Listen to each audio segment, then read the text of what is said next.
Hello अस्सलाम वालेकुम। तो भाई आज की वीडियो जो है वो कल वाली का ही थोड़ा सा पार्ट है। मतलब स्क्रिप्ट तो कल ही लिखी थी, लेकिन आज मैं इसलिए बता रहा हूँ क्योंकि कल वाली वीडियो थी वो ऑलरेडी 7 मिनट की हो गई थी, तो मैंने कहा शायद ज़्यादा लंबी हो जाएगी, तो इसलिए आज डिस्कस करेंगे इंस्टाग्राम के बारे में। इंस्टाग्राम के बारे में जो मैंने कल बात शुरू की थी वो ये थी कि भाई फिर 25 to 30% वो लोग हैं जो मेरे सब्सक्राइबर्स भी हैं और मुझे इंस्टाग्राम पे भी फॉलो करते हैं। इसके रीज़न्स जो है ना मैं कुछ आपको बताता हूँ, सही है। तो एक बात याद रखना, सच के साथ हमेशा रीज़न आता है और झूठ के साथ एक्सक्यूज़ आता है। व्हाट अ पॉइंट, सही है। तो असल में उसका रीज़न क्या है? रीज़न ये है कि देखो, एक प्लेटफॉर्म से दूसरे प्लेटफॉर्म तक किसी को घसीट के लेके जाना, मतलब मेरे को अपने किसी एक सब्सक्राइबर को ये कन्विंस करना कि तू भाई यूट्यूब छोड़ और तू मुझे इंस्टाग्राम पे भी फॉलो कर, तो that is gonna be hard. और अगर मैं अपने एक इंस्टाग्राम वाले फॉलोअर को बोलूँ कि भाई इंस्टाग्राम छोड़ तू मुझे यूट्यूब पे सब्सक्राइब कर, तो वो भी एक हार्ड काम है। तो इसमें लगता है कि इमोशनल कनेक्शन, जो इमोशनल कनेक्शन मैंने काफ़ी हद तक बिल्ड किया और मैं काफ़ी अपने इंस्टाग्रामर्स को यूट्यूब पे लाया हूँ और यूट्यूबर्स को इंस्टाग्राम पे ले गया, क्योंकि मैंने इतना मेंशन नहीं किया और मैं लिंक भी नहीं देता, तो काफ़ी ज़्यादा सब्सक्राइबर सोचते हैं कि भाई ये चौड़ा है, नहीं करेंगे, फॉलो इसको नहीं करेंगे, छोड़ दूँ। तो अभी बता रहा हूँ, ट्रूली लॉस्ट नाम है, ट्रूली लॉस्ट। इस बार लिंक भी दे दूंगा यार, वो असल में झंझट में ना निकल जाता है, लिंक दे दूंगा, फॉलो करो मेरे को इंस्टाग्राम पे। वो असल में स्टोरी वगैरह और एक कनेक्शन बन जाता है, समझा करो। तो बस जानिए, मेरे इंस्टाग्राम पे 5000 प्लस करके फॉलोअर्स हैं और हर पोस्ट की रीच है, कोई लास्ट 10 पोस्ट की मैं आपको एवरेज बताता हूँ, पक्की सही, तो वो है 375 पीपल रीच है पर पोस्ट की। अब देखो ये कम क्यों है? तो इसमें देखो मसला ये होता है कि जब आप मतलब कुछ टाइम तक छोड़ देते हो ना अपनी आईडी को, तो फिर आपकी जो रीच होती है वो ऑटोमेटिकली कम हो जाती है। अब अगर आप मार्केटिंग आपने पढ़ी होगी, सोशल मीडिया मार्केटिंग, तो जब आप प्रमोट करते हो ना अपने पोस्ट को, मतलब पैसे देके, तो वो जो होते हैं वो दो तरीके के होते हैं। एक होता है पोस्ट, मतलब पता नहीं क्या, सही से याद नहीं, मैंने वो पढ़ा था, लेकिन मतलब एक तो होता है कि आप नए लोगों तक रीच करो, और एक होता है पोस्ट को बूस्ट करना कि आपके जो ओरिजिनल लोग हैं उन तक ही पहुंचे। मतलब रीच अगर 300-400 है, क्यों रीच 300-400 है, जबकि है भी 5000 फॉलोअर्स हैं, तो उन तक तो पहुंचे। तो उसके लिए भी आपको ऐड चलाना पड़ता है। अब ये बहुत ज़्यादा, क्योंकि बिजनेस और ओरिएंटेड और सब चीज़ें आ गई हैं, तो that is why that is happening. तो अगर आपको लगता है कि सोशल मीडिया प्लेटफॉर्म में मैं फोटो डालता हूँ, लोग लाइक करते हैं, तो आप अभी भी थोड़े वो हो, क्योंकि हर 2 स्टोरी के बाद आपको एक स्पॉन्सर्ड स्टोरी दिखती है। This is a business, this is not your platform that you can play and put picture and someone will like and comment and you can reply. It's not as simple as that. सही है। हाँ, और अगर आप ये सोच रहे हो कि भाई फेक आइडिया होंगी, फेक लाइक्स होंगे, इसमें कौन सी बड़ी बात है, वो एक ऐप आता था, उस पर हम लोग करते थे, तो फेक आराम से आ जाते थे। तो दैट इज़ रॉन्ग। क्यों रॉन्ग? क्योंकि 2020 में मेरे ख्याल से it is almost impossible to like get fake likes, fake followers and अपना ये सब चीज़ें करना बहुत हार्ड है। क्यों? क्योंकि इंस्टाग्राम का एल्गोरिदम और एआई जो है वो बहुत पावरफुल हो चुका है इस हद तक कि अब वो ऑलमोस्ट घोस्ट फॉलोअर्स और घोस्ट लाइक्स और इन सबको डिटेक्ट कर पाते हैं, और ये सब अब पॉसिबल नहीं है, और वो ऐप्स भी नहीं चलते आजकल। ऑलमोस्ट नहीं आ रहा है यकीन, जाओ, तो मैं चैलेंज है, एक साल 5000 फॉलोअर्स करके दिखाओ, जाओ।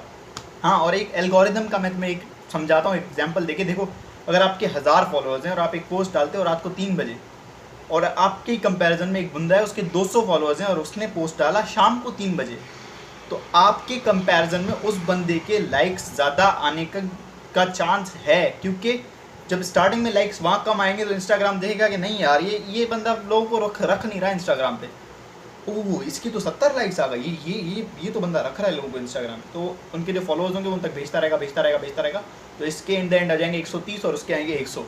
तो ये फ़र्क होता है एल्गोरिदम का। Algorithm is the mother of invention, मतलब एल्गोरिदम सबसे इंपॉर्टेंट होता है यहाँ पे।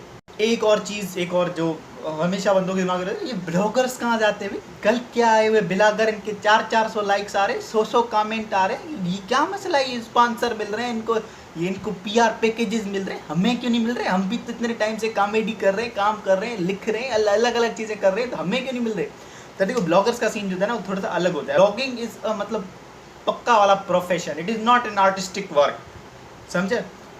इट इज़ नॉट लाइक कि एक बंदा एक आर्टिस्ट है, वो अपने आप को अपना काम बेच रहा है, दैट्स नॉट लाइक दैट। वो एक प्रोडक्ट होता है, उसका रिव्यू करना होता है और लोग देखेंगे, दैट्स इट। तो वो प्रोडक्ट, वो कंपनियाँ आप में इंटरेस्टेड हैं, because your micro narrow influencer जो लोगों को इन्फ्लुएंस कर सकता है कि भाई प्रोडक्ट खरीदो।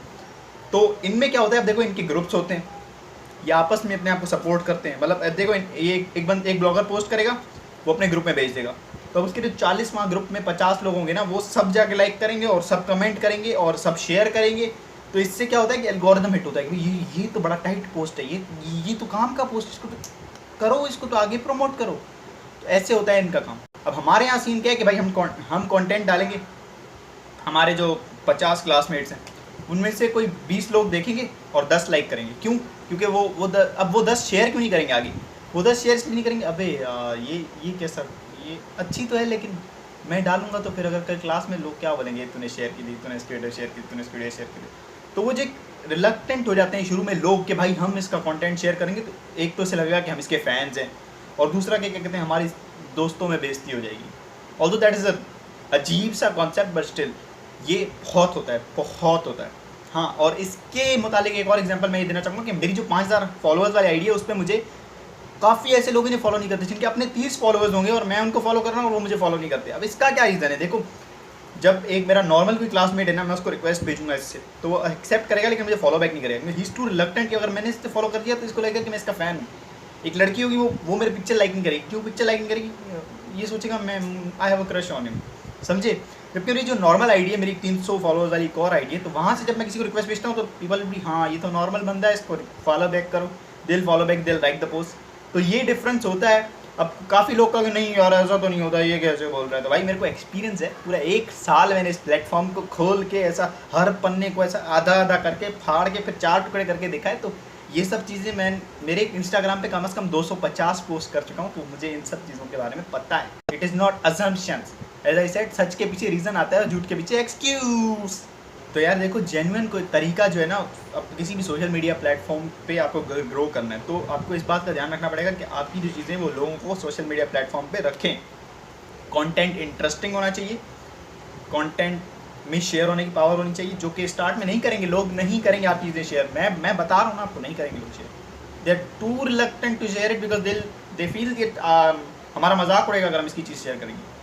तो यार आखिर मैं कैंडिड सी थोड़ी सी बातें करूंगा। पहली बात तो ये कि भाई 700 होने वाले हैं पूरे फॉलोअर, उसके लिए थैंक यू। और अपने जो 1000 हैं वो जल्दी जल्दी पूरे करो। और जो तुम लोग सोच रहे हो कि भाई कुछ एडिटिंग नहीं ला रहा, कोई हमें कोई ये अच्छा कुछ नहीं दिखा रहा, कमरा भी नहीं दिखा रहा, कुछ हिल डुल भी नहीं रहा, एक खाली दीवार है उस पर ये बैठा है और कुछ बोल रहा है, बकवास कर रहा है, तो जानिस वो करेंगे, सब करेंगे। लेकिन अभी मैं इतना उल्लू नहीं हूँ कि इतना जो है ना मैं खर्चा आपके सेटअप पे 5-10 हज़ार खर्चा करूँ, लाइटें शाइटें लगा दूँ और फिर आप मुझे बोलोगे नहीं यार वो जो पहले खाली दीवार के सामने खड़े होकर बनाता था ना वो बड़ी टाइट होती।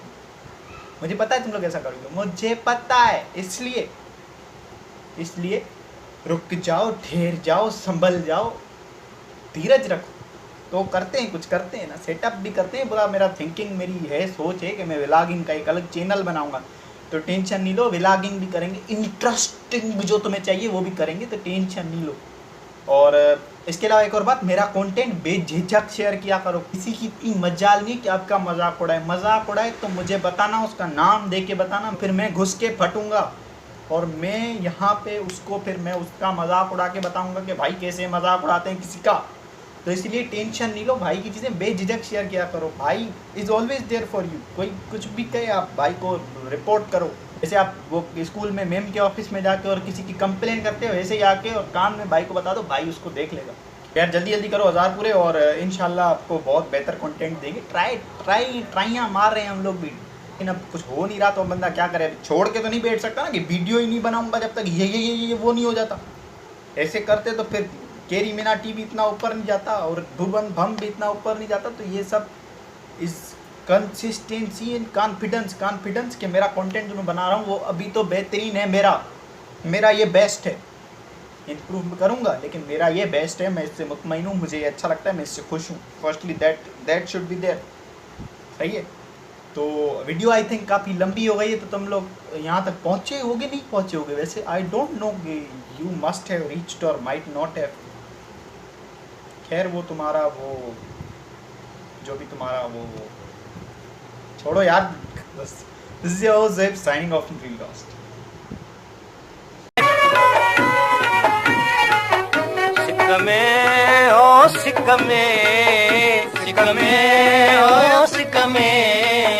सिकमे सिकी अखे की न सिकाई सुहारा दिल भर दुलारा, अखा जिन जतारा दिल भर दुलारा।